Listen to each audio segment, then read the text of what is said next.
शिवलिंग पर ही आधारित है। यहाँ ऋषियों ने पूछा है कथम लिंग प्रतिष्ठाप्यम कथम वा तस्य लक्षणम कथम वा तत्समभ्यर्च देशे काले च केनहि। ऋषियों ने प्रश्न किया है सूत जी, शिवलिंग की प्रतिष्ठा किस प्रकार से करनी चाहिए, किस लिंग की प्रतिष्ठा होती है किसकी नहीं होती, शिवलिंगों में भी कौन सा लिंग विशिष्ट माना गया है। और सूत जी ने मुस्कुराकर कहा, हे ऋषियों, जो प्रश्न आपने हमसे पूछा वही प्रश्न पूर्व समय में ब्रह्मा विष्णु इत्यादि देवताओं ने भी भगवान शंकर से पूछा था, तब भगवान शंकर ने उसका समाधान किया। हाँ, आगे आज हम इस पे भी चर्चा करेंगे कि प्रणव का उच्चारण किसे करना चाहिए, प्रणव जो है वो किसे बोलना चाहिए, और प्रणव से युक्त जो पंचाक्षरी है उसका उच्चारण भी किसे करना चाहिए, अथवा जिन्हें पंचाक्षरी का अधिकार नहीं। देखो मंत्र का नियम होता है, मंत्र पे सबका अधिकार नहीं हो, अनाधिकारी का मंत्र में प्रवेश नहीं होना चाहिए, नहीं तो अनाधिकारी यदि मंत्र का जप, तो प्रणव से युक्त पंचाक्षरी का जप किसको करना चाहिए, अथवा जिनको प्रणव से अयुक्त मंत्र पंचाक्षरी कौन जपे, या पंचाक्षरी पर भी जिनका अधिकार नहीं है वह पंचाक्षरी का ही पुण्य। तो प्रणवादि के अनाधिकारी को क्या जप करना चाहिए उस विषय में भी चर्चा होगी। चरे विशिष्यते सूक्ष्मं स्थावरे, होता है चल, एक होता है अचल। बहुत ध्यान से सुनिए, प्रतिमाएं भी दो प्रकार ले जाया जा सकता है। कई लोग शिवा करते हैं, जैसे मान लीजिए आजकल यहाँ है तो अपने साथ शिवलिंग यहीं ले आए, यहाँ पूजा कर रहे हैं, फिर यहाँ से कहीं और जाएंगे तो अपने साथ ले जाएंगे, वहाँ पूजा करेंगे। तो एक उस जिसमें शिवलिंग की यात्रा हो, शिवलिंग एक जगह से दूसरी जगह हिले, शिवलिंग अपने स्थान से हिले नहीं, एक ही जगह स्थापित हो, उसे कहते हैं अचल प्रतिष्ठा। उसमें शिवलिंग को हिलाया नहीं जाता, एक जगह ही स्थापित किया जाता है। कहते हैं जो चल शिवलिंग हो वह जितना छोटा हो उतना उत्तम है। चरे विशिष्यते सूक्ष्मं स्थावरे स्थूलमेव हि। जो चल शिवलिंग है वो छोटा होना चाहिए। छोटा कितना हो, तो लगभग अंगूठे के आकार, एक अंगुल के आसपास का हो, एक अंगुल से बड़ा होना चाहिए, और 9 अंगुल से कम। जो चल है यानी जिसको एक आपको ले जाना है इधर उधर, वो जितना छोटा होगा उतना ज्यादा पुण्य देने वाला होगा और उतना कम पुण्य देने वाला होगा। इसलिए जिस शिवलिंग की चल प्रतिष्ठा होती है वह छोटा होना चाहिए, 1 अंगुल से 9 अंगुल तक के मध्य का। दूसरा, जो स्थूल शिवलिंग है यानी बड़ा शिवलिंग है जिसकी अचल प्रतिष्ठा होती है, जैसे एक जगह शिवलिंग को शिव मंदिर बनता है, उसमें इसका सुंदर मंडलाकार होना चाहिए, सुंदर जलेरी होनी चाहिए, सलक्षण विद्यमान हो। बिना जलेरी के शिवजी को, शिवलिंग को नहीं रखना चाहिए। जलेरी से युक्त ही शिवलिंग पूज्य माना गया है और कल्याण को करने वाला है। किस प्रकार से बना सकते हैं, तो यहाँ वर्णन है वरे ही विशिष्यते। अच्छा, एक बहुत दिव्य बात शिव पुराण में वर्णित है। प्रायः कई शिव मंदिरों में इसका अभाव देखने को मिलता है। क्या? शिव पुराण स्पष्ट कह रहा है कि शिवलिंग किसी का भी आप बना सकते हैं। प्रथमम मृच्छलादिभ्यो, मिट्टी का भी बना सकते हैं, और लिंगम लोहादिभि स्मृतम, लोहादि धातुओं का भी बना सकते हैं, पत्थर का भी बना सकते हैं। जिस धातु से शिवलिंग बनाया जाए उसी धातु से शिवलिंग का पीठ भी बनाया जाए। यदि शिवलिंग स्वर्ण का है तो शिवलिंग का पीठ भी स्वर्ण का ही होना चाहिए। स्पष्ट कहते हैं येन लिंगम तेन पीठम स्थावरे ही विशिष्यते। विशिष्ट रूप से जिस द्रव्य से शिवलिंग का निर्माण हो उसी से शिवलिंग का पीठ बनाना चाहिए। यानी लोहे का शिवलिंग है तो लोहे का पीठ हो, रत्न का हो। जिस धातु से शिवलिंग बनी है उसी धातु से पीठ का निर्माण होना चाहिए, शिव पीठ का निर्माण। दूसरा, के साथ जलहरी पीठ का होना अत्यंत आवश्यक है। और अब वर्णन, जैसे जिस शिवलिंग की प्रतिष्ठा मनुष्य करे, तीर्थ क्षेत्र होता है, यानी जहां मनुष्य शिवलिंग को स्थापित करे उस शिवलिंग से चारों ओर 400 हाथ तक तीर्थ भूमि कही गई है, तीर्थ होता है। दूसरा, जिस शिवलिंग या ऋषियों ने स्थापित किया है उसके 1000 हाथ तक चारों ओर तीर्थ भूमि होती। तीर्थ भूमि होने का मतलब क्या है? तीर्थ भूमि होने का मतलब है उस स्थान पर किया गया पुण्य, उस स्थान पर किया गया दान, उस स्थान पर किया गया धर्म। बद्रीनाथ केदारनाथ में जाकर पुण्य कर्म करने का है, वही पुण्य उस शिवलिंग के इतनी दूरी के आसपास तक पुण्य करने का फल है। मनुष्य के द्वारा सेवित शिवलिंग के 400 हाथ तक, ऋषि अथवा देवताओं के द्वारा स्थापित शिवलिंग के 1000 हाथ तक। और अब बहुत गंभीरता से सुनिएगा, जो स्वयंभू शिवलिंग हो, स्वयंभू शिवलिंग मतलब जैसे भगवान तटेश्वर महाराज यहाँ विद्यमान, तटेश्वर महादेव। आप बताओ किसी ने तटेश्वर महादेव को स्थापित किया है क्या? नहीं। कैसे शिवलिंग है? स्वयंभू, खुद। ऐसे शिवलिंग के चारों ओर 1000 धनुष, यानी एक धनुष में आचार्य जी 4 हाथ आते हैं, यानी उस शिवलिंग के चारों ओर 4000 हाथ तक तीर्थ भूमि कही गई। तो आपका तो ये जो गांव है ये तो तीर्थ में बसा हुआ है, आप तो खुद तीर्थ में बैठे भूमि में हो रही। ये जितना क्षेत्र दिख रहा है ये सब तीर्थ का क्षेत्र है, स्वयं कही गई है। और उस भूमि के अंदर जो कोई सत्कर्म करता है, जो कभी न नष्ट होने वाला पुण्य। और हम लोग कितने सौभाग्यशाली हैं कि भगवान तटेश्वर महादेव के महाराज थोड़ी से बगल में ही बैठ के कथा सुन रहे, आप भी हम भी कथा कह रहे हैं, सुन रहे, तो हम लोग बड़े सौभाग्यशाली। हम लोग तीर्थ में बैठ के ये कथा कर रहे हैं। और सबसे पहले तो सबसे बड़ा धन्यवाद उनके लिए है जिन्होंने इस जगह को नियुक्त किया कि हम यहाँ कथा। हमारी बेटियों ने कितनी सुंदर भूमि का चयन किया कि हम शिव पुराण की कथा भगवान तटेश्वर महादेव की भूमि में करेंगे। तो बहुत आप सब लोग धन्यवाद के पात्र हैं। बहुत ये तीर्थ भूमि है और यहाँ किया गया जो भोजन है ना, वो भोजन नहीं है, वो प्रसाद है, वो भगवान शंकर का प्रसाद है। इसीलिए बिना भोजन किए मत जाया करो, भोजन के प्रसाद ले।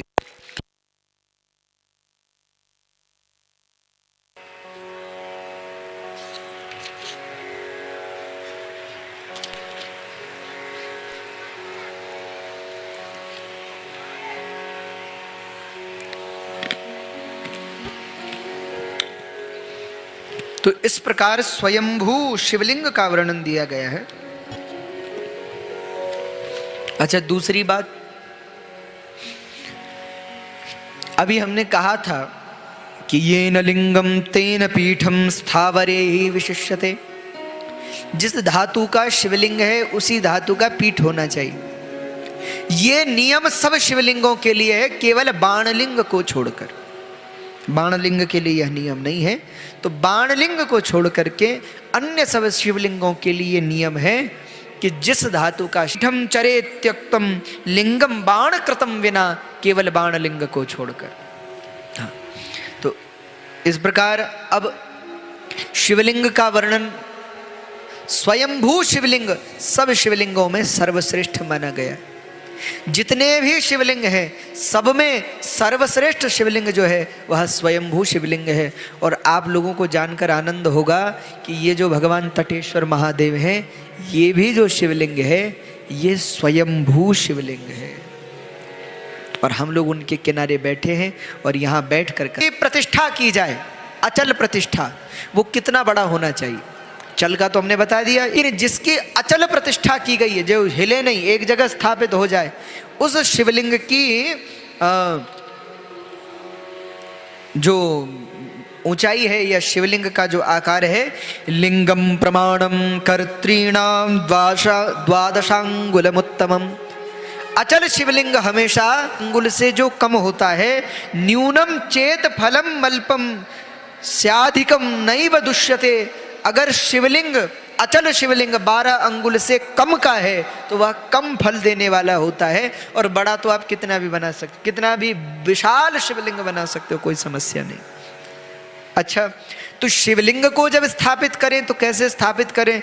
तो सबसे पहले जिस स्थान पर शिवलिंग को स्थापित करना है वहां सबसे पहले सुंदर गर्भगृह का निर्माण कराना चाहिए। तत्र गर्भगृहे रम्ये दृढ़े दर्पण सन्निधे, स्वच्छ और सुंदर गर्भगृह का निर्माण करा करके, और उस गर्भगृह के अंतर में, जैसे हम लोग भूमि पूजन करते हैं ना, तो भूमि पूजन के अंदर कलश इत्यादि को स्थापित करते हैं, वैसे ही जिस स्थान पर शिवलिंग का गर्भगृह निर्माण होने वाला हो, जिस स्थान पर शिवलिंग को स्थापित करना हो, उसके अंतर्गृह में भूषदे नवरत्नैश्च दिग्द्वारे च प्रधानके नीलम रक्तम च वैदुर्यम श्यामम मारकतम तथा।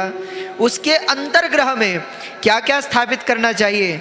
तो नीलम, मरकत, मोती, मूंगा, गोमेद और पूखराज इत्यादि जो रत्न हैं, उन रत्नों को उसके अंतर में स्थापित करना चाहिए, और इन रत्नों के ऊपर फिर शिवलिंग को स्थापित करना चाहिए। हाँ, स्वर्ण आदि को स्थापित करना चाहिए। तो इस प्रकार से शिवलिंग के स्थापन का नियम है।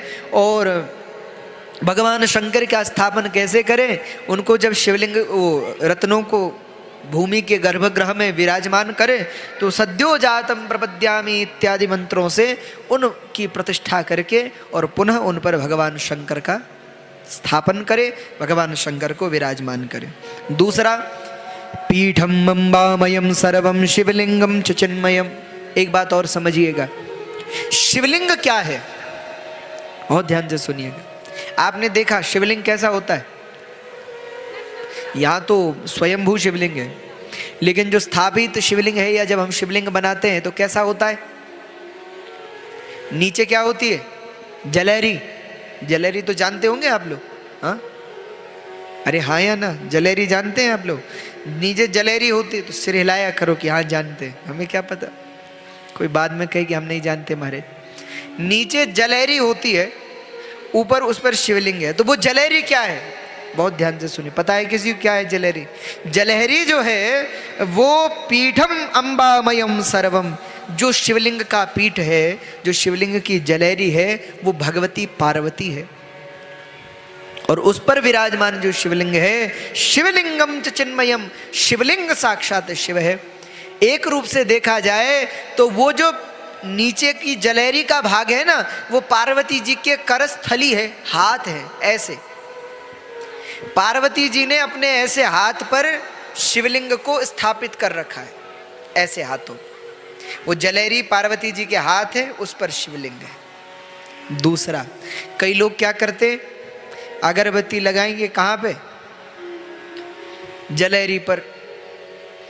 कई लोगों को मैंने देखा वो धूपबत्ती लगाएंगे जलेरी पर, कई तो दिया लग जला देते हैं जलेरी पर, और कईयों को तो ऐसा देखा जो शिवलिंग के ऊपर ही दिया रख देते हैं। देखो, जो लोग शिवलिंग पर दिया रखते हैं, अथवा जो लोग जलेरी, जो जलेरी बनी है ना, जो लोग उस जलेरी में दीपक लगाते हैं, उनके घर में धन का नाश होता है। इसीलिए भूल करके भी कभी शिवलिंग की जलहरी में दीपक नहीं लगाना चाहिए। क्यों नहीं लगाना चाहिए?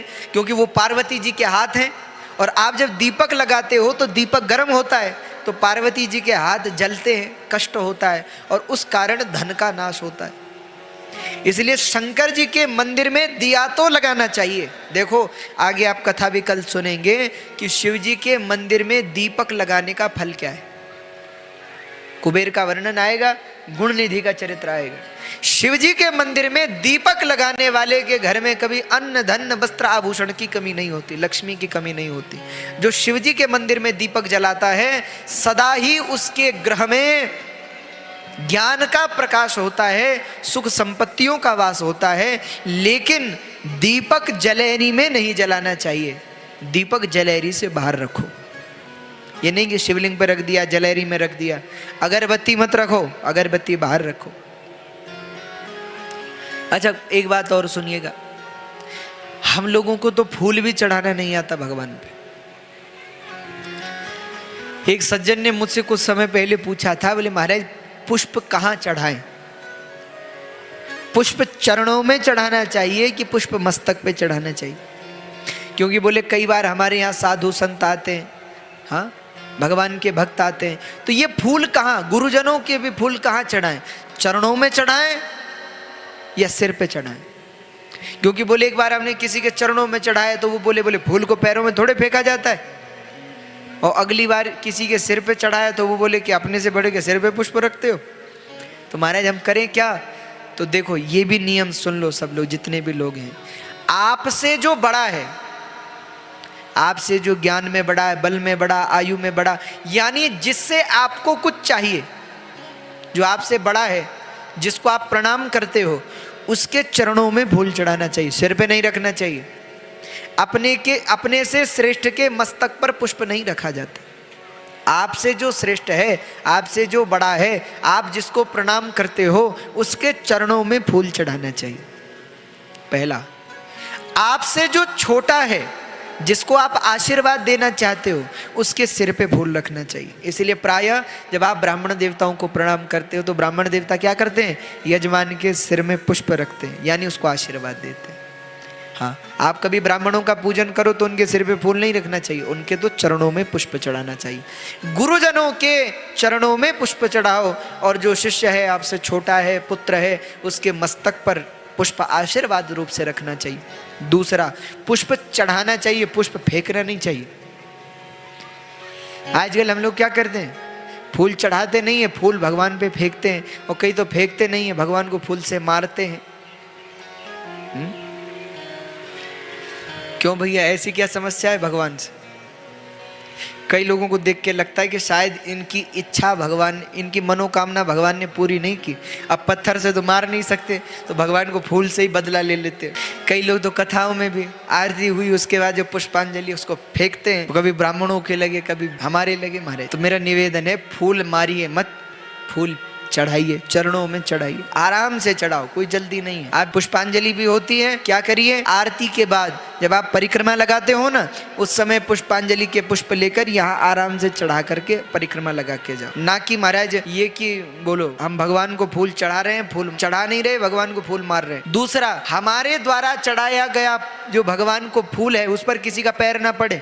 अब मान लो आपने वहीं से पीछे कोई बैठा, पीछे से ही फेंका फूल, और बाद में लोग आ रहे हैं और उसी फूल पे पैर रख रहे हैं, आपने वो भगवान को चढ़ाया, तो पैर रखने वाले को भी पाप और फेंकने वाले को भी पाप। इसीलिए फूल फेंका मत करिए, भगवान को चढ़ाया। तीसरा, हमारे यहाँ क्या करते हैं महाराज, उतना चावल लोग खाने के लिए नहीं लेते जितना फेंक देते हैं। महाराज अन्न का दुरुपयोग नहीं करना है, अन्न ही तो प्राण है, अन्न ही तो है। हमारे यहाँ कहते हैं, बोले अन्न तो साक्षात भगवान का स्वरूप है, जिससे हमारे प्राणों का पोषण होता है। तो माताओं, आप लोग जब स्वागत करते हो, ठीक है, थोड़ा बहुत चावल चढ़ा दो, लेकिन ये नहीं महाराज कि चावल ऐसे फेंका जा रहा है, ऐसे फेंक रहे हैं, ऐसे नहीं।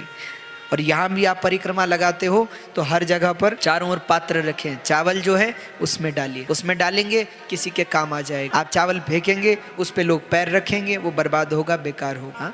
तो चावल को बिखेरिए मत, चढ़ाइए। तो शिवलिंग को स्थापित करना चाहिए। शिवलिंग में जो पीठ है वह भगवती पार्वती है, शिवलिंग में जो शिव है वह साक्षात भगवान शंकर है। दूसरा, जहां भगवान शंकर, लेकिन शिवलिंग के साथ अगर मूर्ति ना भी हो तो भी कोई समस्या नहीं। अच्छा, शिवलिंग में और शिव जी की मूर्ति में, दोनों में श्रेष्ठ कौन है? तो सूत जी कह रहे हैं, हे ऋषियों, वैसे तो दोनों समान हैं, किंतु फिर भी योगियों ने, महात्माओं ने शिवलिंग को अधिक श्रेष्ठ कहा है। मूर्ति से भी अधिक श्रेष्ठता शिवलिंग की है, तो शिवलिंग का पूजन करना चाहिए। दूसरा, शिवलिंग की प्रतिष्ठा कैसे करें? भाई देखो, शिवलिंग की प्रतिष्ठा तो प्रणव से करनी चाहिए, ओंकार से करनी चाहिए। और जो वेर है, यानी शिव मूर्ति है, एवं वेरम च संस्थाप्य तत्रैव परमम शुभाम। अगर आपको शिव मूर्ति की स्थापना करनी है तो उसमें भी वही मंत्र लगेंगे, किंतु मात्र जहाँ शिवलिंग में प्रणव का उच्चारण किया जाता है, वहाँ जो वेर है यानी मूर्ति है, उसमें प्रणव का उच्चारण न करके पंचाक्षरी से उसकी प्रतिष्ठा करनी चाहिए। तो इस प्रकार का नियम शिव पुराण में वर्णित है। और शिवलिंग का पूजन कैसे करें?